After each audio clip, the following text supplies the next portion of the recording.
Guys, are we ready to keep this show rolling? Guys, this next comic on the stage, he's one of my favorites. You're gonna love him. Start clapping right now for Mr. Sean Guest!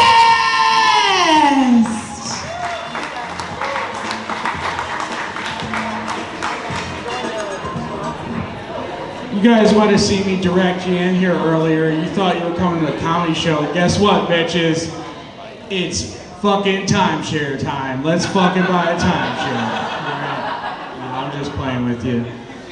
Now, I know this is going to disappoint you guys to hear this. And, you know, it disappoints me myself, but I can see what you're thinking. No, I am not Pablo Escobar's gay little brother. So, I can read some of your thoughts, sir. I know what you're thinking, and you will not find me on the Riverwalk after the show selling blowjobs and cocaine, so please don't come looking for me, because you will not find me, you know what I'm saying? What I am, I can tell you, is a piece of shit. I'm a terrible human being. Now, if my mustache or my outfit or the overall vibe I've been giving you guys since you've been here hasn't already told you that, just know that I've been hanging out in that big-ass parking lot for hours. My two best friends, the shittiest tequila I can find, and Mountain Dew Baja Blast. All right? You think you have to go to Taco Bell to get that shit? Not me, buddy. Once you reach this level of douchebaggery, Mountain Dew will just send cases of it to your house, okay? Seriously, you scream at your girl in Walmart enough times, maybe steal some Valor for some sandwiches, shove a senior citizen into fucking traffic. Mountain Dew will sponsor you, okay? I promise you. You can really do the do if you're a big enough douche. Now, I don't know what's gonna make you guys laugh. I'm not from here. I recently moved to Pasco County, and I can't fucking make my neighbors laugh for shit, but I get it. I didn't grow up doing the coolest shit these guys do, you know? Never in my life have I wrestled an alligator. And guess what? No one's ever asked me to leave a Publix. You know? Not one time have I starred on an episode of Live PD. And I've never tried meth. At least on purpose, you know what I'm saying? I never Narcaned either of my parents. And I was not raised by my grandparents, so sorry guys, if you're from Pasco County, we don't have much in common. Try to find something we can relate to, you know. Recently we had a fun holiday, it's a good time, you know, we had Memorial Day, we got 4th of July coming up. Where I'm from, Memorial Day is a big fucking deal. It's like the first time you can go outside and have picnics and swim and all the fucking outdoor shit, you know? Climb out of your little fucking hole and enjoy shit.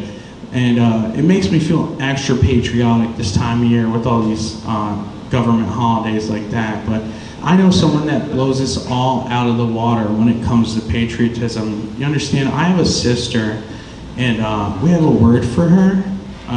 We call her a war whore. One day she had a conversation with her Bush.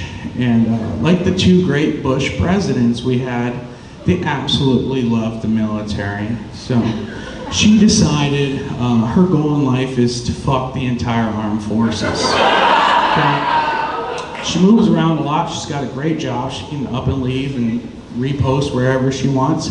Guess what? She's always within a mile of military base. And when she walks onto that bitch, you might think she's playing Pokemon, because if it's a dick in an orifice, I promise you, she's trying to catch them all, you know what I'm saying?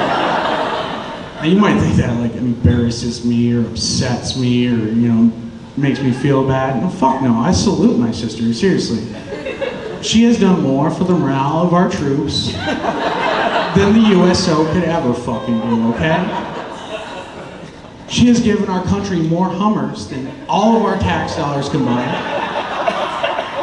I'm pretty sure at this point her butthole is federally funded. And her body is the definition of a team building exercise for the military. So, you know, let's all be more like her. If you guys see a homeless vet on your way home, give him a hand and some lotion at the bare minimum. Do your fucking part, okay guys?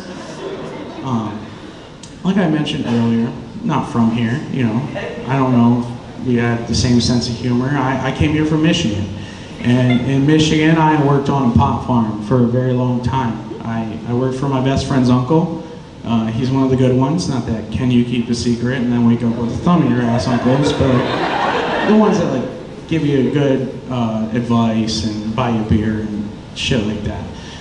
The thing about him is, I don't know if this word's cancelable yet, but I would refer to him as a crazy redneck. Someone in the back, I'm sure, is like, hey, motherfucker, I resent that word, but you know where to not find me after the show if you really need to talk to me about it. But this guy, he's crazy. He's a crazy hillbilly. And where he lives is halfway between, I would say, a PETA member's nightmare and an outdoorsman's dream. He's got fucking dead animals and mounted fish everywhere. Like, crazy smells going on. But he's got every toy you can think of. He's got boats, he's got ATVs, he's got RVs, he's got dab labs, he's got meth labs, he's got, you know, chocolate labs, he's got yellow labs. There might even be a fucking gain of function research lab on this guy's property, but I'm no snitch, so we'll just keep it moving. I worked for this guy for a long time, but the thing is, I absolutely hate being cold. And in Michigan, you get about 90 days of summer, and the rest of the year it hurts to go outside. So I had to figure out an escape plan. I always wanted to move to Florida, but I thought it was just going to be like Disneyland of beaches. Like, no one told me about like the meth and the old people and like, all this extra shit, you know. But I wanted to move here, and I found out if you're not fully like the R word, you can get your Class A CDL like fairly easy. So that's what I did, being an uneducated, degenerate piece of shit, you know. So I went and got my Class A so I could move wherever I wanted. The thing is, I had to break the news to my great mentor and employer. And he's one of these hillbilly Nostradamuses. He thinks he knows everything. He'll tell you the weather 2 weeks from now. He's got the best fishing holes. He'll tell you where to buy the most uncut blow, the cheapest hookers, like all these things that I don't even want to fucking know. But maybe I'll save it in the back of my head for one day, who knows. But it's a crazy guy and he thinks he knows everything. That's the point. And I said, hey man, you know, fuck being cold. I'm moving to Florida. And he looks me up and down and says, how the fuck are you going to do that? And I said, I'm going to drive a semi-truck down there. And then he starts with his predictions and he goes, hey, within your first 6 months, I guarantee these 4 things will happen to you. 1, you're going to gain over 50 pounds. 2, you're going to get an STD from a lot lizard. I had to Google it. It's a hooker at a truck stop. 3, you're gonna have hemorrhoids hanging out your bunghole this long. And 4, you're gonna take someone's life. You're gonna fucking kill somebody. That's what it told me. And I was like, thank you for the great advice, sir. But I've been down here for a few years now, and I can proudly stand before all of you and say, fuck him, I only gained 45 pounds, so he wasn't right about anything. Okay? Now, I hope you guys are having a great time tonight. I just want to call out a few people in the crowd. Do we have any Greeks among us? Any Greeks in the crowd tonight? A couple maybe.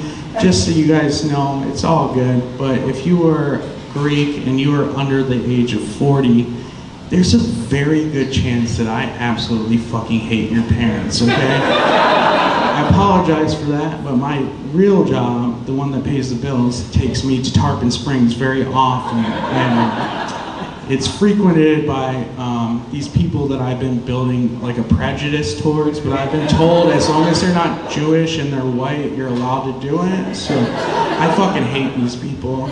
And they're middle-aged Greek small business owners, and they treat me like shit. They're always coming after me for one reason or another. They're trying to get me in trouble with my job, and I really do try to, you know, be a good person. And at the end of the day, I'm pretty sure they invented pedophilia. So it's like, what the fuck, guys? Like, don't do that. That's wrong. You know what I'm saying? So I think that's wrong, and so should you guys, you know. And if it were up to me, they would be re-enslaved by the Turks, and they would be exposed for all those busboys and dishwashers that they've turned into eunuchs. You get close enough to one, smell their breath. They have the breath of a 15-year-old chihuahua that only eats cat shit. And I love Greek food, I eat it all the time, and I don't understand where that's coming from. If it were up to me, I would arm all you guys with spray mint bottles and we would march on Tarpon Springs soon. Like, who's fucking with me? Come on, let's do this, alright? Hell yeah. I'll finish on a quick one, guys. I like to give tips and tricks to the fellas sometimes. You know, sometimes there's life hacks for people, but not for people like me. Boys, if you want to do like some gay shit around your homies, you're not like ready to come out of the closet, you don't want to be judged, you just need one thing. Bring some drugs, okay? Seriously. You do ecstasy with all the bros, no one's gonna fucking bat an eye when you dish out them back rubs, right? Fucking do opioids of some sort, maybe fentanyl, heroin, you can nod out face first into your buddy's lap, you know what I'm saying? You're taking up acid or mushrooms, guess what looks really similar? A dick and a popsicle. And then if you develop a bad enough addiction to crack, taking up the ass is just a cheap way to score some rock. You guys can use those tips if you feel you need to. Just know they do work. Yesterday, I took 3 Advil and all my homies let me blow them. So thank you guys, tip the bartender, and have a great night. And happy Pride Month.